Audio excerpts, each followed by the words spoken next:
जोहार, मैं आनंद कुमार और आप देख रहे हैं जनमन की बात। दोस्तों, अपनी सरकारी गाड़ी का रंग सफेद से काला कराकर विवादों में आए संजय प्रसाद यादव। बिहार में जेएमएम को सीट नहीं मिलने पर आरजेडी कोटे का मंत्री पद गंवाने को लेकर चर्चा में आए संजय यादव और अपने बेटे रजनीश यादव के पक्ष में नामांकन की आखिरी तारीख पर भागलपुर के डिप्टी मेयर सलाउद्दीन अहसन को कथित रूप से मंत्री की गाड़ी में बैठाकर हड़काने से चर्चा में आए संजय प्रसाद यादव अब फिर से चर्चा में हैं और इस बार उन पर 2 राज्यों का वोटर होने का आरोप है।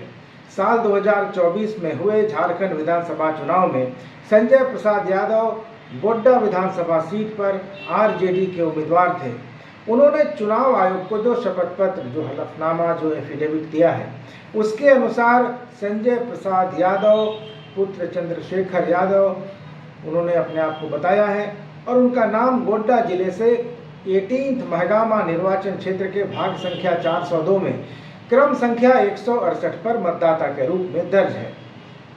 दोस्तों, जब मैंने भारत निर्वाचन आयोग की वेबसाइट पर इस जानकारी को डाला तो इसकी पुष्टि हो गई कि संजय प्रसाद यादव ने जो जानकारी दी है चुनाव आयोग को वह सही है।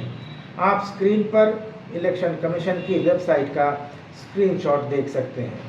लेकिन 11 नवंबर को कुछ सोशल मीडिया साइट्स पर एक तस्वीर वायरल होती है और इस तस्वीर में संजय यादव को वोट डालकर स्याही लगी हुई उंगली को दिखाते हुए डाला गया तस्वीर उनकी। 11 नवंबर को बिहार विधानसभा चुनाव के दूसरे और अंतिम चरण का मतदान था और झारखंड के उद्योग मंत्री संजय प्रसाद यादव के बेटे रजनीश यादव भागलपुर जिले की कहलगांव सीट से चुनाव लड़ रहे हैं। सोशल मीडिया पोस्ट में दावा किया गया कि झारखंड के मंत्री संजय प्रसाद यादव ने बिहार चुनाव में वोट डाला। हालांकि ये फोटो कब की है, इस पर विवाद हो सकता है। कुछ यूजर्स ने एक और तस्वीर डालकर दावा किया कि यह तस्वीर झारखंड विधानसभा के चुनाव की है जो नवंबर 2024 में हुआ था और इस तस्वीर में संजय यादव अपनी पत्नी और बेटे के साथ दिख रहे हैं। लेकिन खुद संजय यादव ने उस समय यानी झारखंड विधानसभा का जो चुनाव 2024 में हुआ था नवंबर के महीने में, उसमें वोट डालने की एक दूसरी फोटो पोस्ट की थी। इस फोटो को भी आप स्क्रीन पर देख सकते हैं। कुछ भी हो दोस्तों, तस्वीर को लेकर विवाद हो सकता है, लेकिन इस बात में कोई विवाद नहीं है कि संजय यादव या संजय प्रसाद यादव 2 राज्यों के वोटर हैं। वे झारखंड के भी मतदाता हैं और बिहार के भी। 2024 के झारखंड विधानसभा चुनाव में गोड्डा सीट से आरजेडी के टिकट पर जीतने वाले संजय प्रसाद यादव ने अपने नामांकन के समय चुनाव आयोग को दिए शपथ पत्र में अपने आप को झारखंड का स्थायी निवासी बताते हुए और मतदाता बताते हुए शपथ पत्र भरा था। उनके चुनावी शपथ पत्र में लिखा है, जो डिटेल दिया गया है उसमें भरा हुआ है, संजय प्रसाद यादव पुत्र चंद्रशेखर यादव 18 महागामा निर्वाचन क्षेत्र भाग संख्या 402 क्रम संख्या 168168। भारत निर्वाचन आयोग यानी इलेक्शन कमीशन ऑफ इंडिया की वेबसाइट पर इसकी पुष्टि हो जाती है, जो आप देख सकते हैं। लेकिन दोस्तों, चौंकाने वाला तथ्य यह है कि ईसीआई की वेबसाइट के अनुसार बिहार के भागलपुर जिले के 155 कहलगांव निर्वाचन क्षेत्र के भाग संख्या 5 मतदान केंद्र प्राथमिक विद्यालय खुटाहा और क्रम संख्या 384 पर भी एक संजय यादव का नाम दर्ज है। अंतर इतना भर है कि गोड्डा वाले संजय प्रसाद यादव हैं और कहलगांव वाले सिर्फ संजय यादव यानी प्रसाद गायब है, लेकिन दोनों के पिता का नाम एक ही है, चंद्रशेखर यादव। झारखंड के मंत्री संजय प्रसाद यादव के बेटे रजनीश यादव भागलपुर की कहलगांव सीट से चुनाव लड़ रहे हैं और वहीं पर संजय यादव पुत्र चंद्रशेखर यादव का नाम वोटर लिस्ट में दर्ज है। क्या इतने सारे संयोग एक साथ संभव हैं या फिर मंत्री को 2 जगहों पर वोटर लिस्ट में नाम होने का जो आरोप लगाया जा रहा है वो सच है? इसका पता अब जांच से ही दोस्तों चल पाएगा।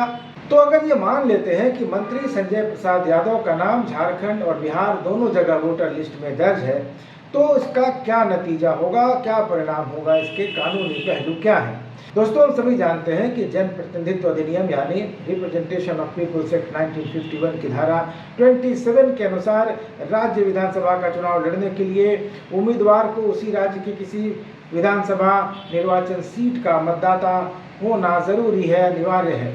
यदि कोई व्यक्ति बिहार में पंजीकृत यानी रजिस्टर्ड वोटर है तो वह झारखंड में चुनाव नहीं लड़ सकता जब तक कि वह बिहार का पंजीकरण यानी रजिस्ट्रेशन रद्द कराकर झारखंड में नया रजिस्ट्रेशन नहीं करा ले। दोहरा पंजीकरण यानी डुअल रजिस्ट्रेशन अवैध है, इलीगल है, मगर संजय प्रसाद यादव बिहार के वोटर भी हैं और झारखंड के भी, ऐसा आरोप लग रहा है। दोस्तों, चुनाव आयोग के नियमों के अनुसार मतदान केवल पंजीकृत निर्वाचन क्षेत्र यानी कॉन्स्टिट्यूएंसी में ही किया जा सकता है। एक व्यक्ति का एक ही वोटर आईडी और एक ही रजिस्ट्रेशन होता है। अगर कोई झारखंड का मतदाता बिहार में वोट डालता पकड़ा जाता है तो यह धोखाधड़ी मानी जाएगी। इसका मतलब संजय प्रसाद यादव ने भले ही बिहार चुनाव में वोट डाला हो या न डाला हो, उन पर धोखाधड़ी का मामला तो बन ही जाता है अगर उनका नाम 2 जगह दर्ज है तो। दोस्तों, राज्य विधानसभा का चुनाव लड़ने के लिए उम्मीदवार के लिए बाकी सारी चीज़ों के साथ साथ उसी राज्य का वोटर होना भी ज़रूरी है और उम्मीदवार को अपने शपथ पत्र में यानी एफिडेविट में संपत्ति, आपराधिक मामले और निवास की सटीक जानकारी के साथ साथ वो कहाँ का मतदाता है यह जानकारी भी देनी होती है। लेकिन संजय यादव ने चुनाव आयोग को दी गई जानकारी में अपने आप को झारखंड का वोटर बताया है, जबकि उनका नाम बिहार में भी दर्ज है, ऐसा आरोप है और ऐसा ईसीआई की वेबसाइट पर भी है। तो दोस्तों, अगर ये सच निकला तो मंत्री संजय प्रसाद यादव पर शपथ पत्र में गलत जानकारी देने का आरोप लग सकता है, जो चुनावी धोखाधड़ी का मामला भी बन सकता है। तो अगर मंत्री के खिलाफ चुनाव आयोग में औपचारिक शिकायत दर्ज होती है और उन पर लगे आरोप साबित हो जाते हैं तो फिर क्या होगा। दोस्तों, दोहरे वोटर आईडी के लिए जनप्रतिनिधित्व अधिनियम धारा 31 के तहत 2 वर्ष तक की कैद, जुर्माना या फिर दोनों का प्रावधान है। चुनाव आयोग यानी ईसीआई दोहरा पंजीकरण यानी डुअल रजिस्ट्रेशन हटाने के साथ साथ आपराधिक मुकदमा यानी क्रिमिनल केस भी चला सकता है। झूठा शपथ पत्र दायर करने के लिए जनप्रतिनिधित्व अधिनियम की धारा 125A के तहत 6 महीने की कैद, जुर्माना या दोनों हो सकते हैं। दोषी पाए जाने पर 6 साल तक चुनाव लड़ने से अयोग्य भी घोषित किया जा सकता है। इसके अलावा आईपीसी की धारा 171 जो झूठी जानकारी देने से संबंधित है और 193 यानी झूठा प्रमाण देने के तहत भी कार्रवाई हो सकती है। तो दोस्तों, संजय यादव के सामने मंत्री पद से इस्तीफा देने या बर्खास्तगी की नौबत आ सकती है अगर उन पर लगे आरोप सच हुए और अगर किसी दल या प्रत्याशी की ओर से शिकायत दर्ज की जाती है तो उनके ऊपर चुनावी अयोग्यता का खतरा भी मंडरा सकता है। शिकायत पर इलेक्शन कमीशन स्वतः जांच शुरू कर सकता है। तो संजय यादव का मंत्री पद जाने की चर्चा तो पहले से ही थी जब जेएमएम को सीट नहीं मिली बिहार चुनाव में। अब उनको एफआईआर और मुकदमे का सामना करना पड़ सकता है अगर उन पर लगे आरोप सच हुए। दोषी पाए जाने पर उन्हें सजा हो सकती है और चुनाव लड़ने से डिबार भी किया जा सकता है। संसद की एक समिति ने झूठे शपथ पत्र के लिए सजा को 2 साल तक बढ़ाने का सुझाव भी दिया है और चुनाव आयोग की जांच के बाद विधानसभा की सदस्यता भी रद्द हो सकती है। इसका भी जोखिम है अगर संजय प्रसाद यादव पर बिहार और झारखंड दोनों जगह मतदाता होने का आरोप प्रमाणित हो गया तो दोस्तों, अब ये क्या होगा, इस पर कोई शिकायत होगी या नहीं, और शिकायत होगी तो जांच होगी या नहीं, और जांच होगी तो क्या होगा, ये तो हम नहीं जानते। लेकिन फिलहाल ये मामला तो बन ही गया है, आरोप तो लग ही गया है और संजय प्रसाद यादव और संजय यादव जिनके पिता का नाम एक ही है, गोड्डा के महागामा विधानसभा सीट पर और भागलपुर की कहलगांव विधानसभा सीट पर, दोनों जगह उनका नाम भी है। तो आगे देखना इस मामले में क्या होता है। जैसे ही कोई डेवलपमेंट होगा मैं आपको जानकारी दूंगा। तब तक आप बने रहिए हमारे साथ। वीडियो अच्छा लगा हो तो इसको लाइक कीजिए, शेयर कीजिए और चैनल को सब्सक्राइब जरूर कर लीजिएगा।